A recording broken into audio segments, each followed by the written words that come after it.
the finished product. Started out life as the GoBots Cykill model kit put out by Monogram, which of course they stole from Mospeada. For now, here we go. Here's the final product. Couple things to note.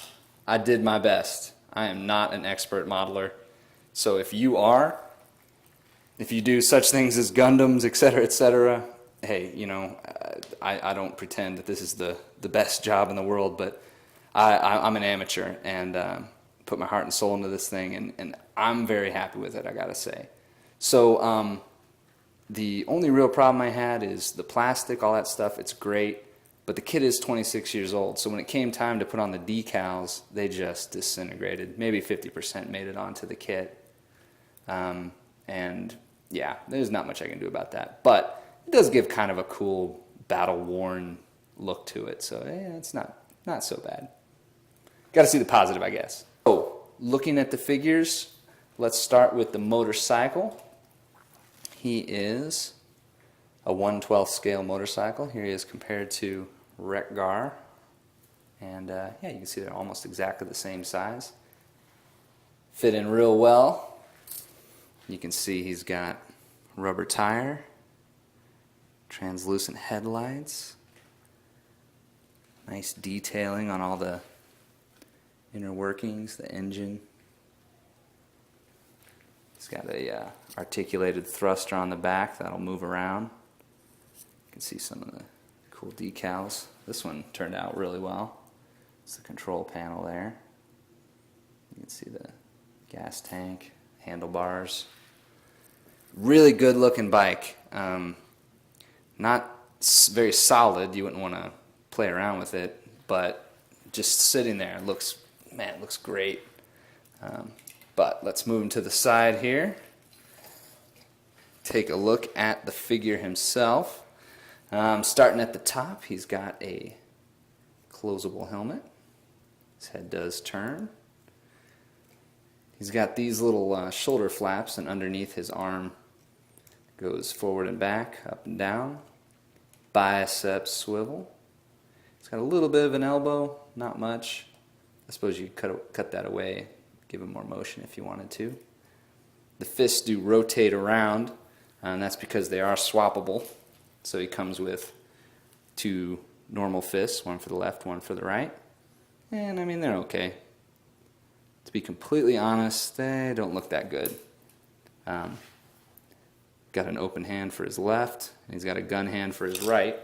Now the funny thing about this, the hands, this one actually holds his blaster really well.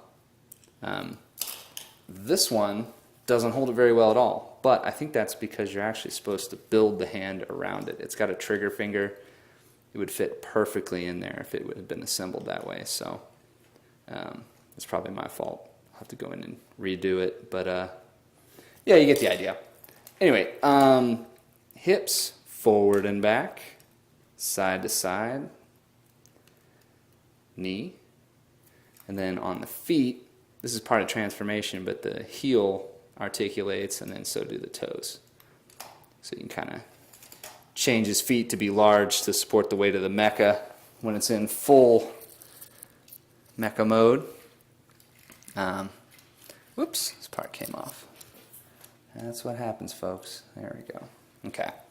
So, that's the basic motorcycle and figure. I'm going to brave the transformation for y'all and see if I can not embarrass myself. Let's see if we can get this done here. So, first step, we're going to extend his feet until these little pieces pop out. Same thing here. And then this part actually pulls forward and locks into place. Flip the heel back. Same thing on this side. This also gives you a shot of the cool black soles here. And then, because it has to happen sooner or later, we'll remove the head. Set him off to the side. Okay, now, we do nothing more here than completely take this bike apart. So, just unplug everything, like so.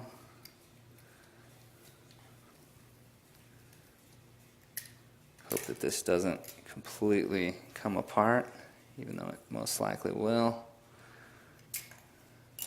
I mean, it's going to come apart one way or another, but there's the pieces that are supposed to come off and the pieces that aren't supposed to come off, if you know what I'm saying. So, there we go. These little bits here. This piece here. Oh, man.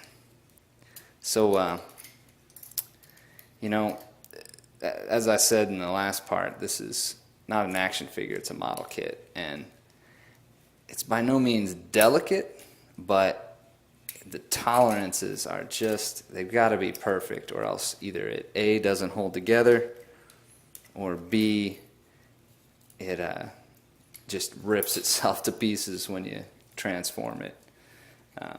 Okay, so far so good here.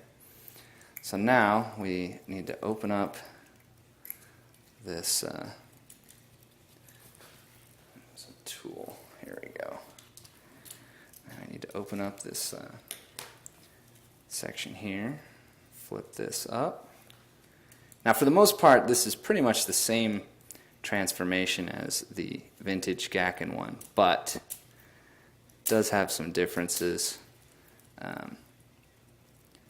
Alright, so far so good. Okay, and these pieces come up, and then what were the handlebars, let's see, this guy right here retracts. This is one of the pieces that's fond of breaking, so come on. Okay, perfect, awesome.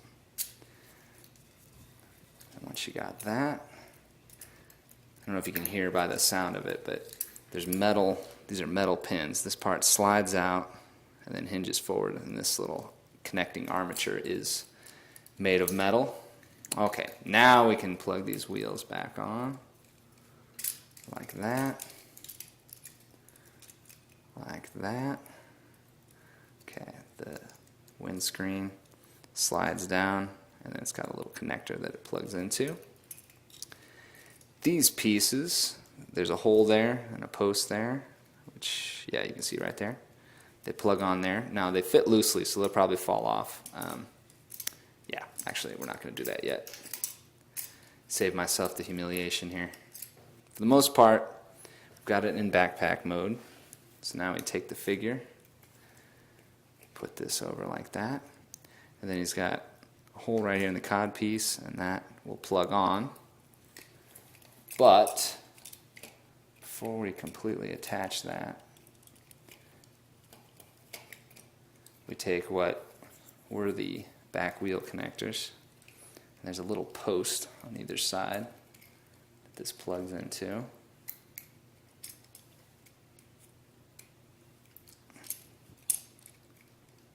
Okay, there we go. Just got to be so careful.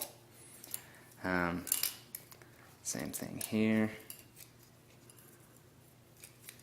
Put that on the post, and then this should just plug in. There we go. Alright, okay, so got that plugged in.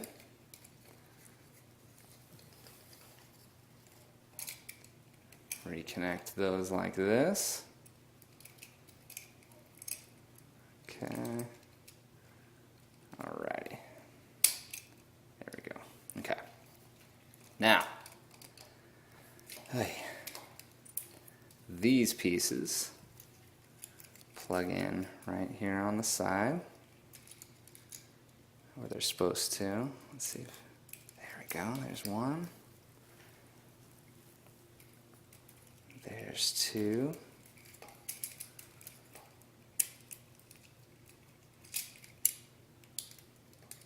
Okay, got those plugged in.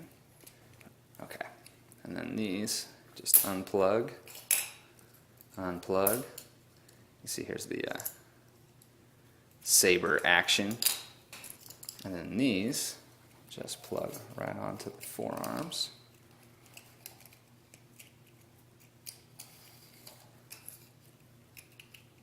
Like so.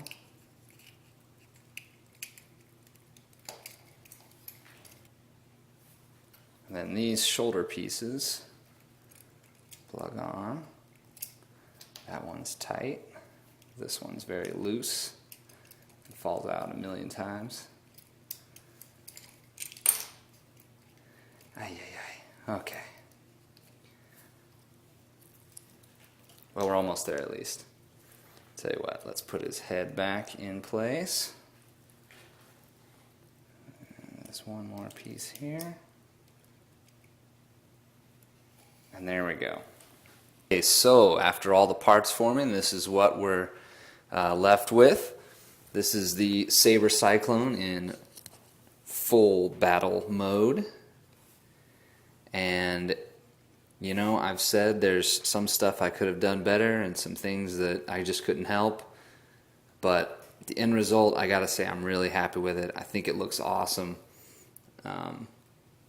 Just really came together. You see his Vibro Sabers out. These two right here are missile pods. They don't open in the model. These do retract, but these don't open, but that's what they would be. And in fact, these little triangular stickers, if you could read them, it says, here, let me see if we can, no, okay. But if you could read them, it says danger, missile pods. All the stickers on it are really cool and detailed. I'm just really happy with it. I just think it looks awesome. You can see he's got his jet pods open and ready to fly him into action and whatnot. And yeah, he's just looking sweet. He's got very limited articulation. I would show it off to you, but you know, it's a model. It's not an action figure, so he'll kind of fall apart if I try to do too much. But you put him on a shelf, you put him in a collection, and man, oh man, does he look cool. So end result, I highly recommend this kit, especially if you're like an advanced modeler. You can make this thing look amazing. And if you're not, you know, hey, if I can do it, anybody can do it, believe me. So yeah, thanks for watching. I hope you enjoyed the videos, and you know, I really appreciate your support.